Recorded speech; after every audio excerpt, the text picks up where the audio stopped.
selamat siang para VTuber seluruh Indonesia. Berjumpa kembali dengan saya Luis dari channel VTube Internasional. Salam VTuber. Bapak Ibu sekalian, tetap kita harus menjaga diri kita, keluarga kita dalam kondisi pandemi ini. Tetap tegakkan protokol kesehatan supaya kita dan keluarga serta semua orang terhindar dari COVID-19. Oke, Bapak Ibu sekalian, pada kesempatan kali ini saya akan membuat konten sama seperti yang sudah kita lakukan selama ini, menjawab pertanyaan dari Bapak Ibu sekalian terkait VTube yang ada atau Anda tanyakan di dalam channel saya, baik channel YouTube saya maupun di channel Telegram saya. Dan pada hari ini sudah mencapai episode yang ke-15 Bapak Ibu sekalian. Oke, simak baik-baik. Oke, sekali lagi saya menyampaikan terima kasih yang sebesar-besarnya kepada Bapak Ibu VTuber sekalian atas pertanyaan-pertanyaan yang sudah datang di kolom komentar kami. Semoga jawaban dari saya bisa menghilangkan keraguan Bapak Ibu sekalian sehingga jawaban saya bisa bermanfaat untuk Bapak Ibu sekalian. Oke, pertanyaan pertama datang dari Pak Agung Pramesworo. Assalamualaikum Pak. Waalaikumsalam warahmatullahi wabarakatuh. Maaf, saya mau tanya, apa persentase 5% itu terhitung beserta penguapan dari level kedua atau hanya terhitung dari pendapatan level 1 saja? Misal level 1 punya pendapatan 0,6 per hari dan punya downline level 2 7 orang, menguap semua atau hanya 0,6 saja? Mohon penjelasannya. Oke, terima kasih atas pertanyaan Pak Agung Pramesworo. Ya, untuk Pak Agung dan juga para VTuber sekalian, ya, saya agak tergitik juga dengan ada kalimat Anda menyatakan penguapan ya, tapi tidak apa-apa. Itu adalah tiap orang mempunyai istilah yang berbeda untuk mengungkapkan sesuatu ya. Jadi persentase referral point yang nilainya 5% itu hanya berlaku untuk level 1. Kenapa hanya level 1? Karena kita sistem dari VTube adalah single level marketing atau SLM. Jadi level kedua dan ketiga dan seterusnya tidak diperhitungkan. Kita hanya bersistem matahari saja atau single level marketing. Semoga itu cukup menjawab bahwasanya kalau memang hanya dari directnya 0,6 ya hanya 0,6, yang di bawahnya itu adalah hak daripada level satunya. Jadi level 2 mempunyai kontribusi ke level 1, level 1 mempunyai kontribusi ke upline-nya. Ya, cukup jelas ya. Jadi setiap member hanya berkontribusi di satu level karena kita menganut sistem single level marketing. Oke, Pak Agung dan juga teman-teman VTuber sekalian, terima kasih. Oke, pertanyaan kedua datang dari Pak Ketut Indra, menanyakan apakah bisa ya kita transfer dari rekening yang berbeda dengan rekening yang tercatat di akun kita saat melakukan pembayaran transaksi pembelian VIP di EC. Oke, untuk Pak Ketut Indra dan para VTuber sekalian, jadi untuk rekening pembeli ya, Anda sebagai pembeli, Anda boleh membayarkan dari rekening apapun ya. Sebenarnya tidak masalah, yang penting bukti transfernya kan tidak menyatakan rekening mana, tetapi kalau Anda sebagai penjual maka tidak diperbolehkan mengganti nomornya ya, karena itu yang dilarang oleh VTube. Tetapi Anda sebagai pembeli, Anda bebas melakukan pembayaran dari rekening manapun, yang penting bukti transfernya menyatakan nomor si penjual dan nama si penjual serta nominal sesuai yang sudah disepakatin berapa VIP yang dibeli ya. Semoga itu bisa menjawab pertanyaan daripada Pak Ketut. Terima kasih. Oke, pertanyaan selanjutnya datang dari Pak Waisal Karni ya. Pak, saya mau nanya gimana jadinya Pak kalau sponsor kita tutup akun VTube-nya, apakah akun kita menjadi referral sponsor tersebut akan bermasalah? Mohon dijawab Pak. Oke, Pak Karni dan juga para VTuber sekalian, jadi apabila kita mempunyai referral dan referral kita tidak menjalankan akunnya, Bapak Ibu tidak usah khawatir.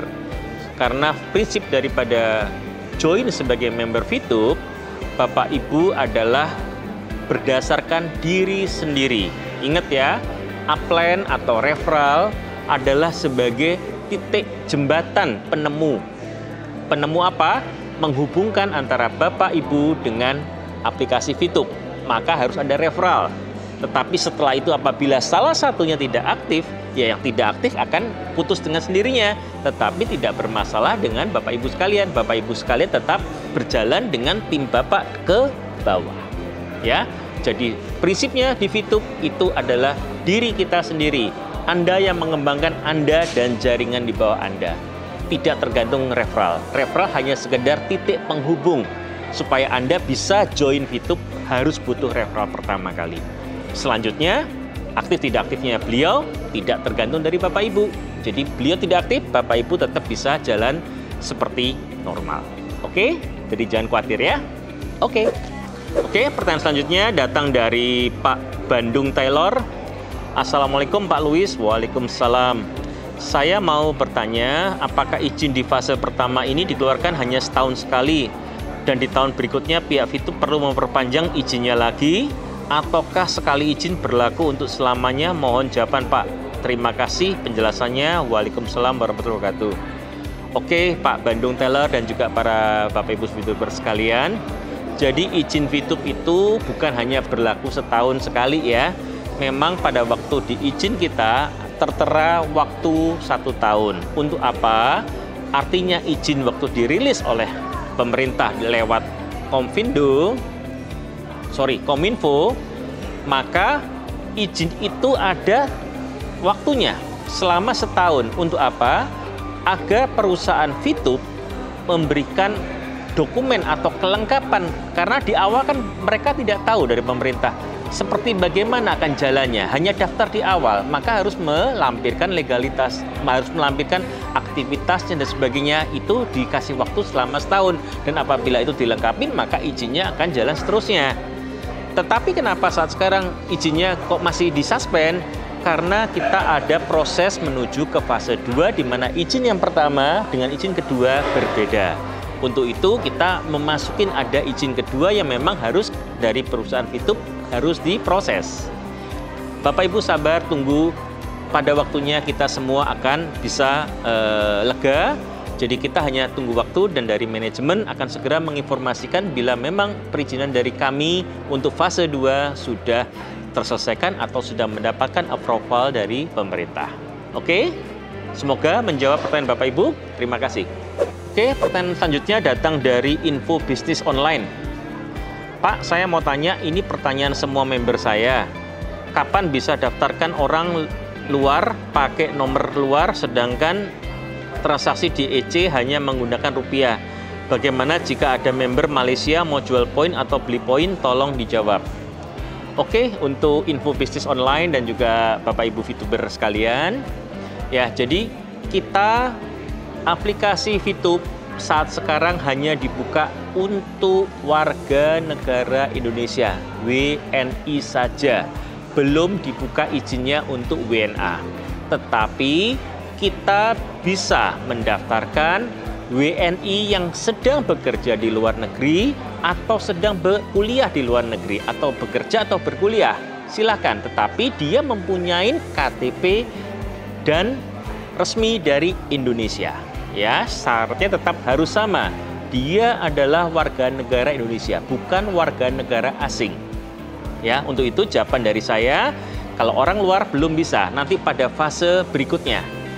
Fase berikutnya kita pada waktu Fitup sudah sampai Go Asia Tenggara, maka baru itulah kita membuka bukan hanya plus 62, tapi bisa negara-negara lain.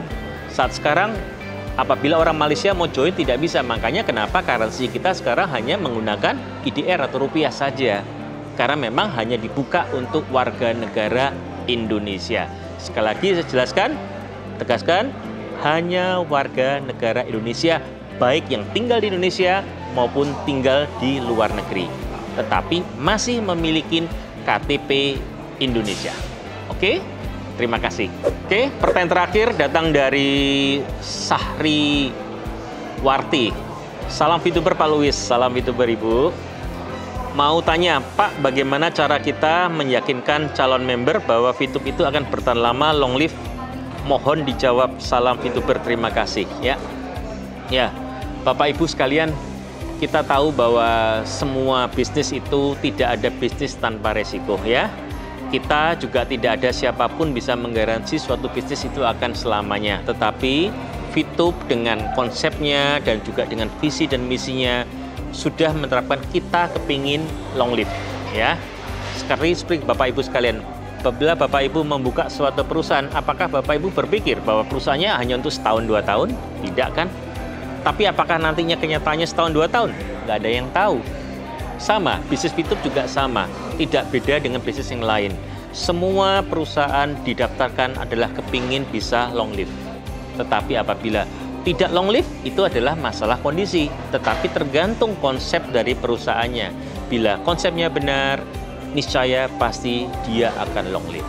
Oke, semoga bisa menjawab pertanyaan dari Bapak Ibu sekalian. Terima kasih. Oke, Bapak Ibu sekalian, sekian Q&A episode ke-15 yang bisa saya sampaikan dan saya jawab pada hari ini.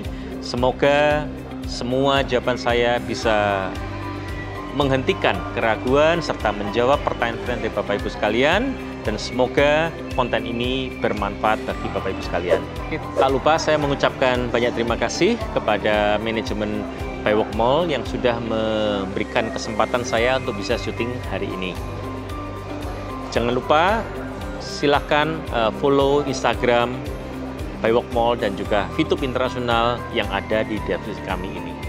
Oke, jangan lupa subscribe serta like apabila Bapak Ibu suka dengan konten kami, dan juga apabila Bapak Ibu ada pertanyaan silahkan tuliskan dalam kolom komen kami, dan jangan lupa share video-video saya apabila bermanfaat bagi Bapak Ibu serta member-member Bapak Ibu sekalian. Terima kasih, bye-bye, salam Fituber.